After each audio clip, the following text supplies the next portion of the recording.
स्कूलों की मनमानी पर कांग्रेस का हल्ला बोल। अयोध्या में अब शिक्षा नहीं, शोषण बिक रहा है। निजी विद्यालयों की मनमानी पर आखिरकार कांग्रेस पार्टी ने बिगुल बजा दिया है।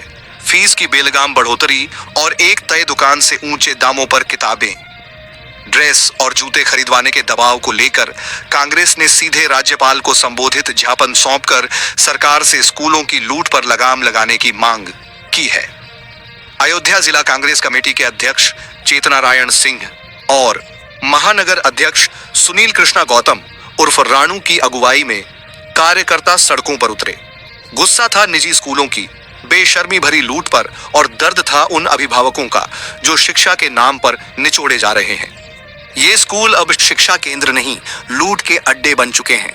सरकार को अब चुप्पी तोड़नी ही होगी। हमने ज्ञापन देकर साफ कर दिया है, अब और बर्दाश्त नहीं। नेताओं ने कहा कि ये सिर्फ फीस नहीं, एक गरीब माता पिता के सपनों की हत्या है। निजी स्कूल तय करते हैं दुकान, तय करते हैं दाम और अभिभावक बन जाते हैं लाचार खरीदार।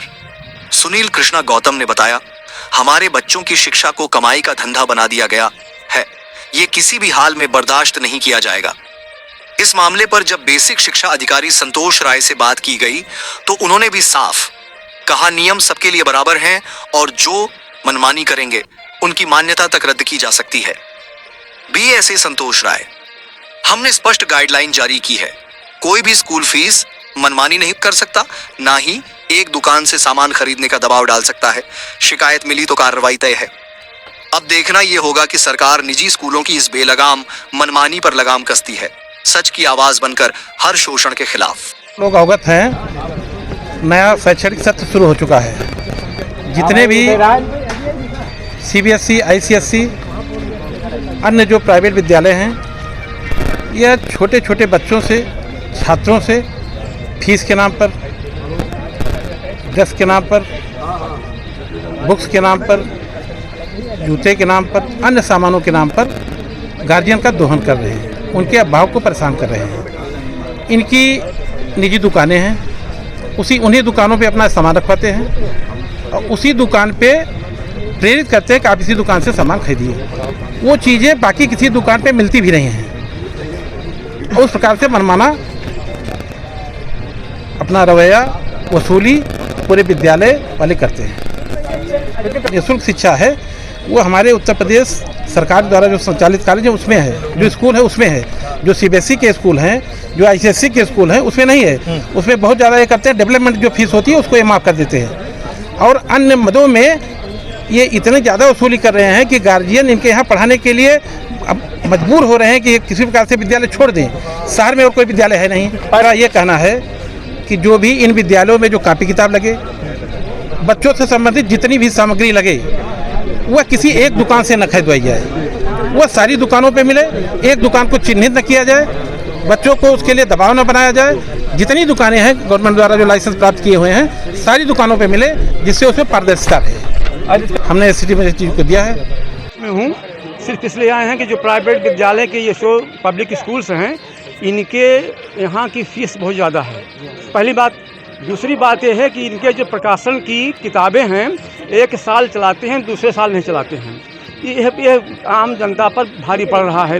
इसलिए कि मान लीजिए किसी घर के 2-3 लड़के पढ़ रहे हैं, क्रमशः उसको पढ़ते रहें अपने आप में वे, लेकिन इनके पास ऐसी है कि आज इस सेशन में जो चलाएंगे किताब, अगले सेशन में उसको काट देते हैं।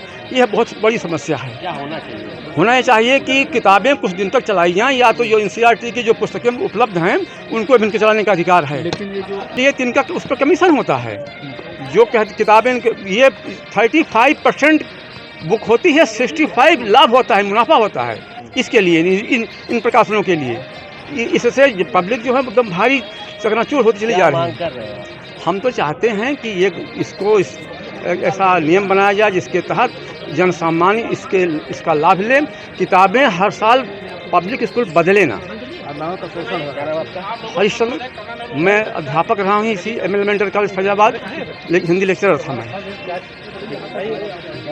हरिश्चंद्र, प्राइवेट स्कूल्स के लिए बहुत स्पष्ट गाइडलाइन है कि जो आरटी एक्ट है और आरटी एक्ट के को इम्प्लीमेंटेशन के लिए जो जियो जारी हुआ है उसके अंतर्गत ही वो मान्यता लेते हैं और निजी विद्यालय जो मान्यता की शर्तें हैं उसको मानने के लिए बाध्य हैं, और जो भी विद्यालय मान्यता की शर्तों का पालन नहीं करता है उसको मान्यता प्रत्याहरण की नियमानुसार कार्रवाई की जाती है। जो जिसकी आप बात कर रहे हैं कि फ़ीस की वृद्धि की या फिर अभिभावकों को पार्टिकुलर किसी दुकान से ड्रेस यूनिफॉर्म खरीदने के लिए या पाठ्यपुस्तकें खरीदने के लिए, उसके बारे में भी गाइडलाइन जारी है कि जो फ़ीस वृद्धि है वो विद्यालय अपने जो टोटल जो उनको आय और व्यय होता है उसका हर साल का लेखा जोखा देना पड़ता है, और उसमें भी है कि 10% से ज़्यादा प्रॉफिट नहीं ले सकते हैं।